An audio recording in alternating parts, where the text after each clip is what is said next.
Bonjour à tous. Aujourd'hui, je vais vous parler d'un outil rhétorique essentiel quand on écrit un discours. Sans cet outil, la meilleure des argumentations risque de faire un flop retentissant. Comme une image vaut mieux qu'un long discours, je vais laisser Steve Jobs, le fondateur d'Apple, vous en montrer un exemple. This is a day I've been looking forward to for 2.5 years. Cette vidéo a été tournée en 2007, lors du lancement d'un nouvel appareil, mais je ne vous en dis pas plus pour le moment. À cette occasion, le grand patron d'Apple lui-même fait la publicité de son nouveau produit. L'objectif est clair, donner envie aux consommateurs de l'acheter. Mais comment s'y prend-il ? Eh bien, Steve Jobs utilise au début de son discours ce qu'on appelle la captatio benevolentiae. Mais qu'est-ce que c'est que la captatio benevolentiae ?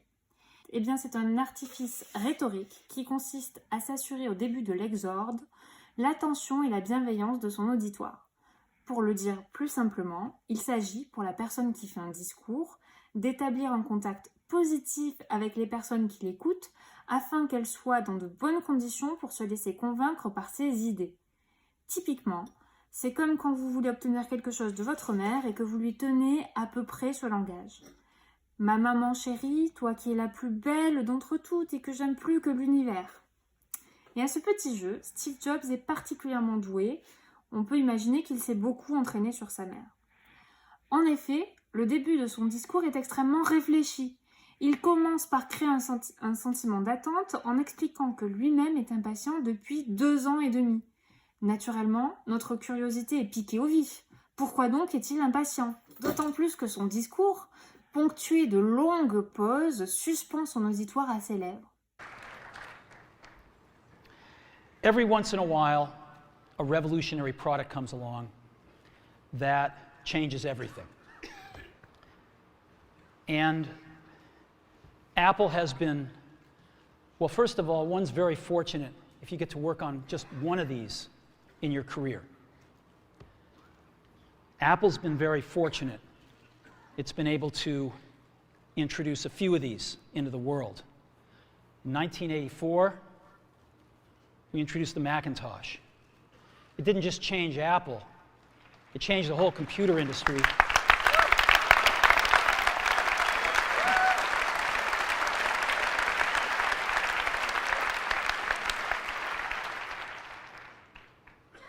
In 2001, we introduced the first iPod. And it didn't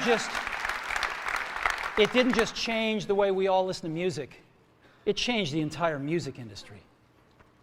Immédiatement après, il commence à parler de produits révolutionnaires et là encore, la stratégie est huilée à la perfection. Voici les étapes de son raisonnement.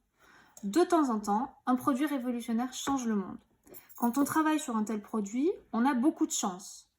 Apple a donc énormément de chance parce qu'elle a travaillé sur plusieurs de ses produits. Et voilà comment on suggère implicitement qu'Apple est une entreprise exceptionnelle qui change régulièrement le monde. En entendant vanter de tels mérites, sous couvert de modestie, l'auditoire est favorablement disposé à l'encontre d'Apple. Et à cet égard, le vocabulaire n'est pas choisi par hasard. D'entrée de jeu, nous sommes placés dans un contexte dans lequel Apple devient synonyme de révolution, de transformation, et ce sont d'ailleurs des mots que le PDG va marteler tout au long de son discours.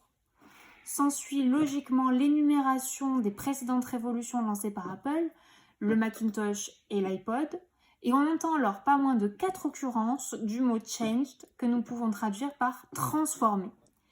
L'idée est claire, on assiste en direct à la création d'un monde nouveau, rien de moins.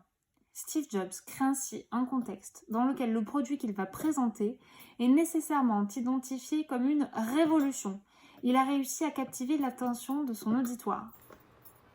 Well, today, we're introducing 3 revolutionary products of this class.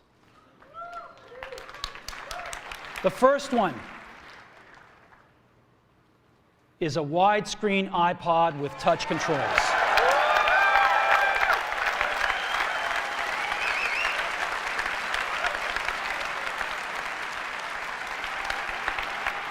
The second is a revolutionary mobile phone.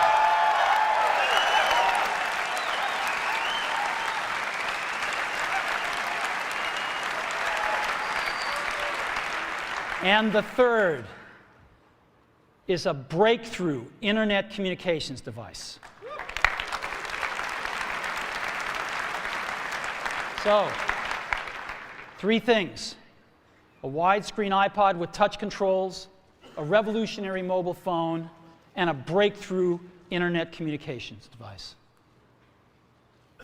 An iPod, a phone,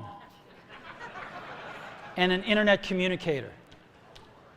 An iPod, a phone. Are you getting it? These are not 3 separate devices. This is one device. And we are calling it iPhone. Today, Apple is going to reinvent the phone. Pour la conserver, il fait durer un peu plus encore le suspense et annonce dans une gradation non pas 1, mais 3 nouveaux produits. Et enfin, il conclut sa captatio benevolentiae avec une touche d'humour et surtout avec un retournement de situation qui surprend son auditoire alors même qu'il ne s'y attendait plus. Tous ces produits révolutionnaires n'en sont en réalité qu'un seul. Cette nouvelle surprise suscite une sensation d'émerveillement de la part du public car le nouveau produit est perçu à la fois comme un concentré de technologie et comme une prouesse technologique extraordinaire et totalement inédite. Dès lors, Steve Jobs peut donner toutes les précisions qu'il veut sur le produit, le public est conquis, il l'écoutera attentivement et sera persuadé tout au long de la présentation d'assister en direct à une révolution. Un autre exemple nous est donné dans le procès fictif de Dark Vador, ce grand méchant intergalactique. Là, l'avocat de la défense sait que son client, Dark Vador, est à peu près aussi apprécié qu'Hitler. Pour éviter de s'attirer les huées du public et du jury en se trouvant associé à ce triste personnage, il doit donc trouver un moyen efficace de retourner l'opinion publique en sa faveur et la captatio benevolentiae va l'y aider. Merci, Monsieur le Président. Monsieur le Président de la Cour intergalactique, Mesdames, Messieurs les jurés, Mesdames et Messieurs du Sénat intergalactique, la défense se lève et, à vrai dire, elle est hésitante. D'abord parce que, en ce qui me concerne, dès demain, je vais être viré de mon vrai travail pour avoir embarqué mon patron dans une cause pour laquelle il n'est pas payé. Et alors qu'avant d'arriver au Grand Rex, il me disait « Mais au fait, c'est qui Dark Vador ?»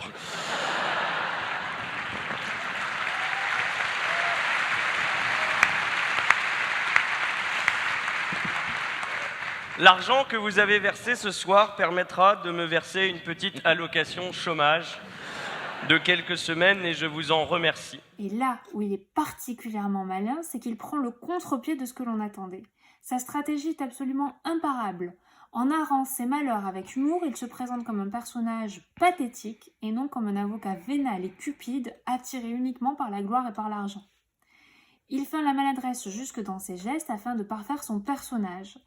Grâce à cette captatio benevolentiae astucieuse, le jury est ainsi favorablement disposé et prêt à concevoir l'inconcevable jusque-là, l'idée que Dark Vador n'est pas si méchant que cela en fin de compte.